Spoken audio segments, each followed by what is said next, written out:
The Simpsons saw 9/11 coming years before it happened. They called Trump's presidency over a decade early. As you know, we've inherited quite a budget crunch from President Trump. They knew Disney would swallow Fox whole long before the deal was ever discussed. The Simpsons from 19 years ago predict the future. It shows the entrance to 20th Century Fox movie studio. People laughed those off as jokes until reality caught up. Now there's one more prediction, buried in an old soccer episode, and it lines up with the 2026 World Cup almost perfectly.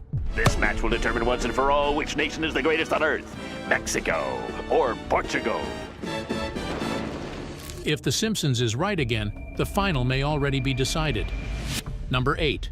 Donald Trump becoming president. Lisa Simpson walked into the Oval Office and said one line that aged in the strangest way possible. She was president of the United States, and America was in trouble. Then she told her staff, "As you know, we've inherited quite a budget crunch from President Trump." As you know, we've inherited quite a budget crunch from President Trump. That episode aired in March 2000. Donald Trump did not become president until 2016.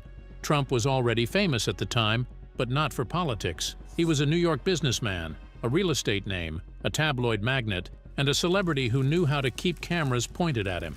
His name meant towers, money, loud interviews, and headlines. The Apprentice had not even premiered yet.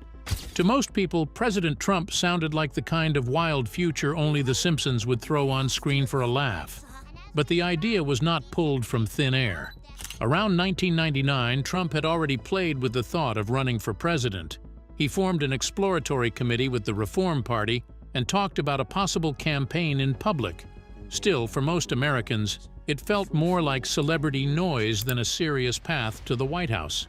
The writers looked at a country where fame was starting to feel like power and pushed that idea to the edge. Then real life caught up. 16 years later, Trump entered the race for president for real. At first, many people treated his campaign like another stunt. Then he kept winning. He beat experienced politicians who had spent their lives preparing for that level of power. He stayed in the news every single day. Scandals, arguments, protests, debates, and shocking headlines followed him everywhere. But none of it stopped the campaign from growing. In 2016, he defeated Hillary Clinton and became the 45th President of the United States. And once that happened, every strange Simpsons scene started getting a second look. Number 7. Disney buying Fox. In 1998, The Simpsons dropped one of its strangest jokes so quietly that a lot of people could have missed it. The episode was called "When You Dish Upon a Star."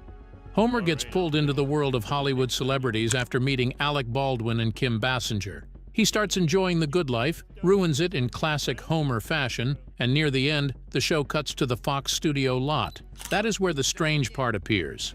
On the studio sign, 20th Century Fox is shown as a division of Walt Disney Company. At the time, it looked like a quick background joke. Nobody in the episode stopped to explain it. Nobody treated it like some huge announcement.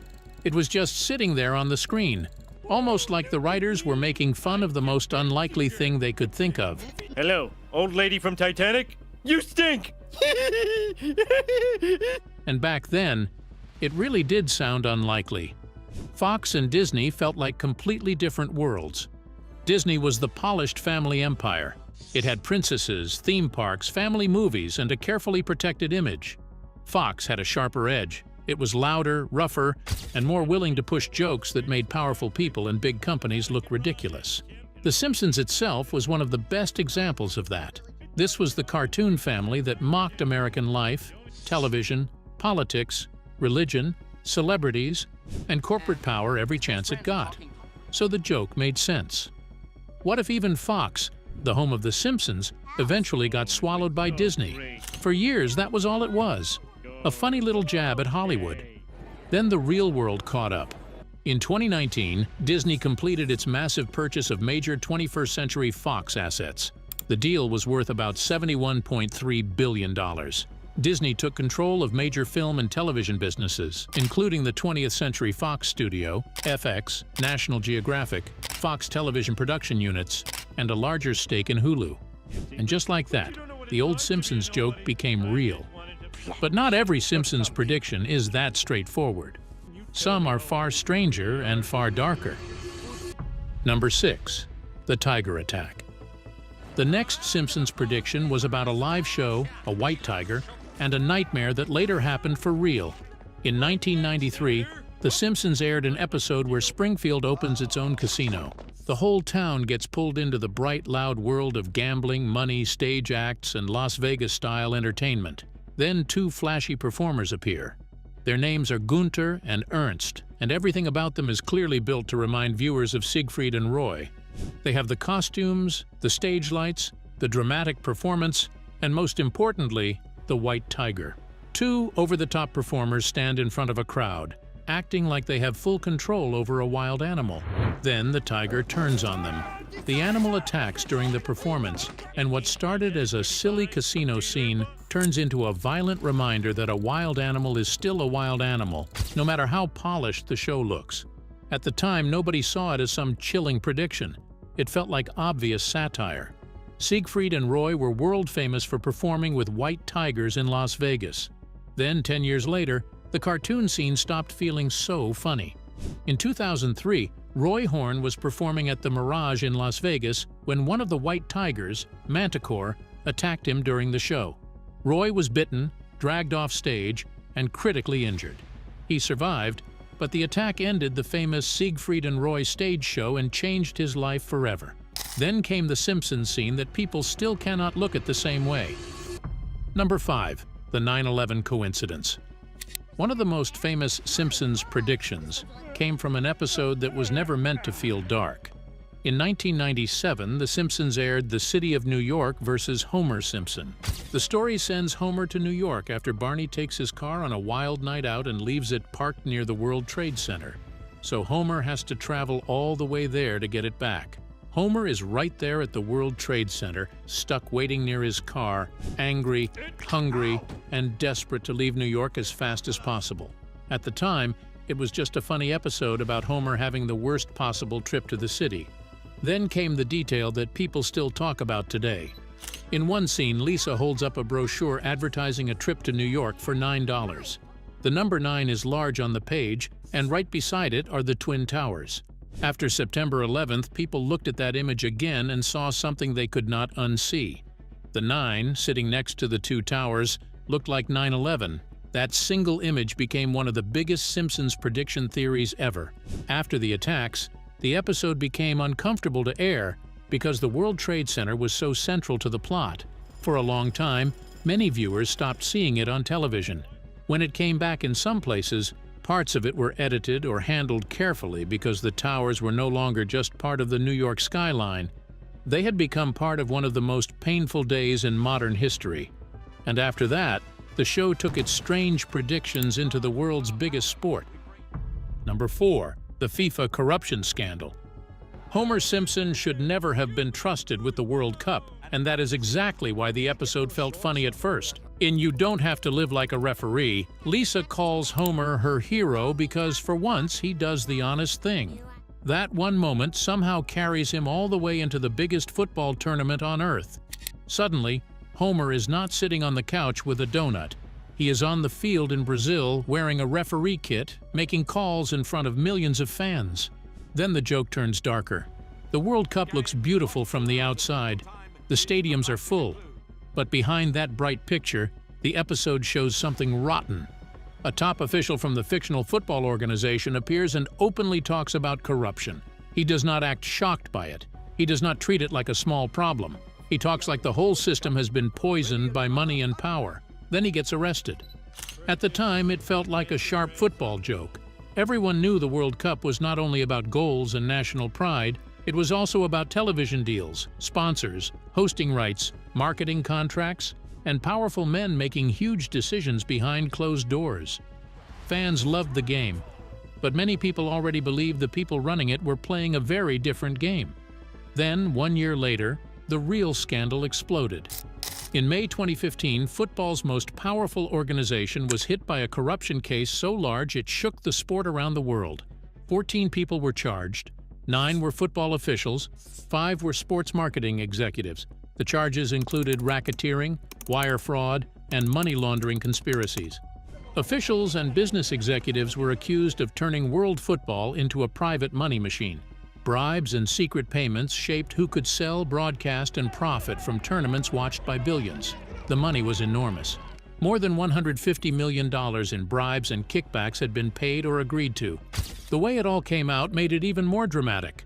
Swiss police arrested several officials in Zurich inside a luxury hotel just before FIFA's annual Congress. The whole image of FIFA changed almost overnight. For years it had looked untouchable. It controlled the World Cup, the biggest sporting event on the planet. Countries fought to host it. Companies paid fortunes to be part of it. Fans planned their lives around it. Then suddenly the headlines were not about goals or trophies. They were about arrests, bribes, money laundering, and corruption. Sepp Blatter was not arrested that day, but the scandal surrounded FIFA while he was still its face. He won another term as president shortly after the arrests, but the pressure kept growing. Days later, he announced he would step down, and the same World Cup episode did not stop with corrupt officials.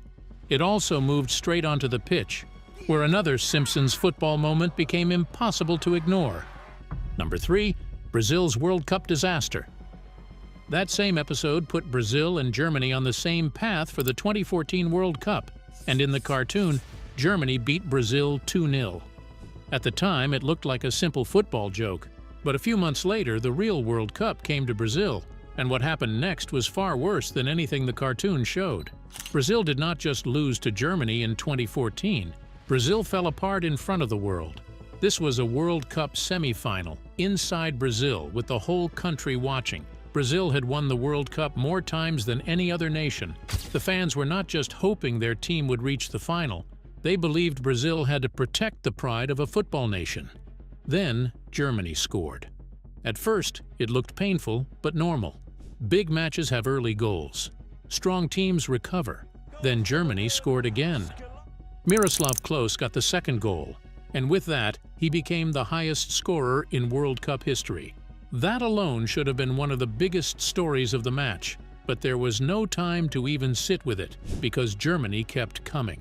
Toni Kroos scored twice in quick succession. Before Brazil could breathe, Sami Khedira added another. Before the match had even reached 30 minutes, Brazil were 5-0 down. 5 goals in a World Cup semifinal against Brazil in Brazil. The crowd went silent in a way that felt unreal. Fans stared at the field like they were watching something impossible. Some cried, some covered their faces, some looked too shocked to react at all. Brazil was not being beaten. Brazil was being torn apart, and the pain was deeper because of what the tournament meant. Brazil had not hosted the World Cup since 1950, and that old tournament had left a wound the country never forgot. Back then, Brazil lost the deciding match at home to Uruguay. For decades, that defeat haunted Brazilian football. So when the World Cup returned to Brazil in 2014, it felt like a chance to fix history, a chance to win at home. But Brazil walked into the Germany match already weakened. Neymar, the country's biggest star, was out after an injury. Thiago Silva, the captain and defensive leader, was suspended. Brazil had lost its most dangerous attacker and the man who usually held the back line together. Still, nobody expected the match to turn into a public disaster. Germany did not stop after the first half. Andre Schürrle scored twice after the break. Oscar scored late for Brazil, but by then it did not feel like comfort. It felt like a tiny mark on a night that was already ruined. The final score was 7-1. And the strangest part is, the Simpsons did not stop with Brazil losing to Germany. That same episode also pointed toward the one player Brazil could not afford to lose. Number 2. Neymar's World Cup injury. Before Germany ever humiliated Brazil, Brazil had already lost the player the whole country was leaning on.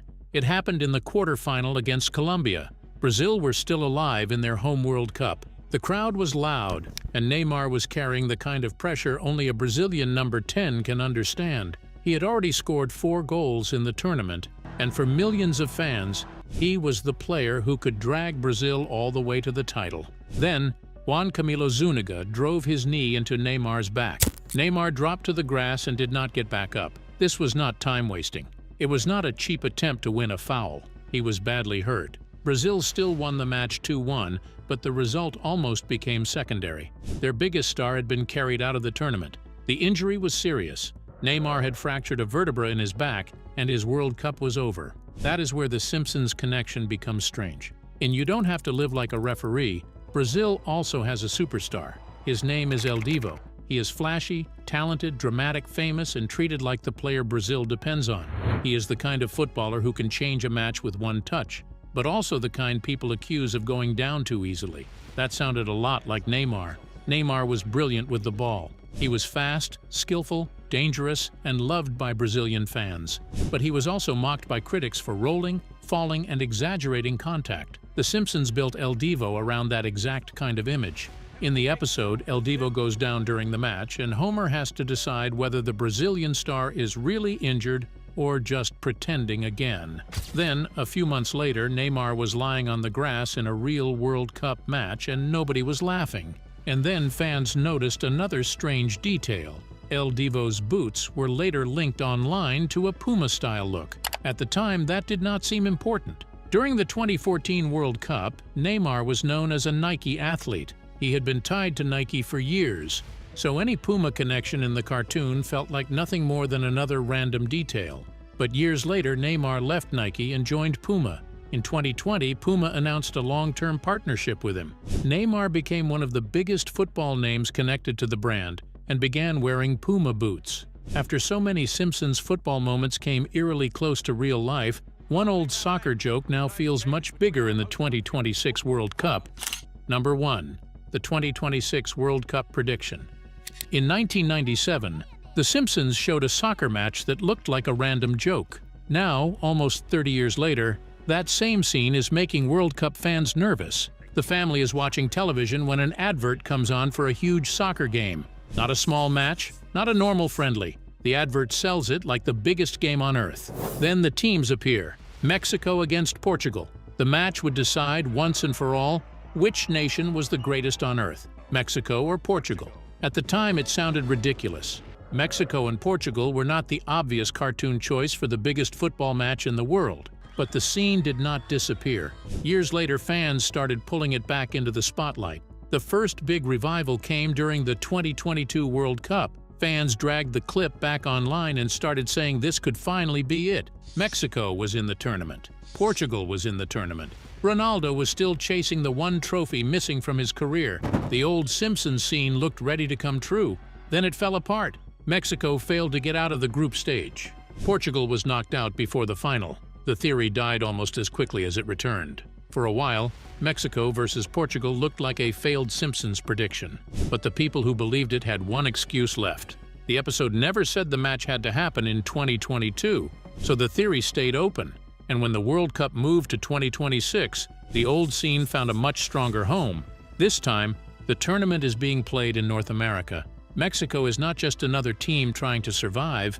Mexico is one of the hosts. The country is not watching from the outside. It is inside the story, playing in front of its own fans, on its own soil, with the whole world looking at it. And the tournament itself is different. 2026 is the first Men's World Cup with 48 teams. There are 12 groups of 4.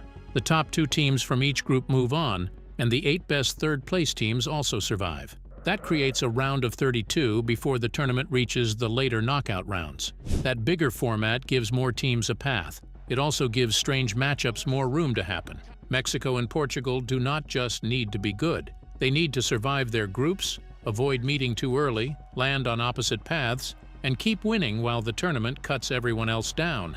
Mexico's side of the story already has plenty of fuel. Mexico opened the tournament by beating South Africa 2-0. Then Mexico beat South Korea 1-0. Those wins did more than put points on the table. They made the old Simpsons clip feel louder. Every Mexico win now gives fans another reason to bring the scene back. And Mexico's World Cup story has pain behind it. For years, Mexico carried one of the most frustrating patterns in football. From 1994 to 2018, Mexico kept reaching the round of 16 and falling there. Again and again, the 5th match became the dream they could not reach. Then 2022 made it even worse, because Mexico did not even escape the group. So a deep run in 2026 would feel like a country breaking an old curse at home. And home can matter. Mexico City Stadium, known around the world as Estadio Azteca, sits more than 7,300 feet above sea level. Guadalajara is also high, at more than 5,000 feet. That does not hand Mexico a trophy, but it can hurt teams that are not used to those conditions. The air feels different, Legs get heavy faster. The final minutes can punish players who are already tired. One defender reacts late, one pass is a little short, one run is missed. In a World Cup match, small edges can turn into huge moments.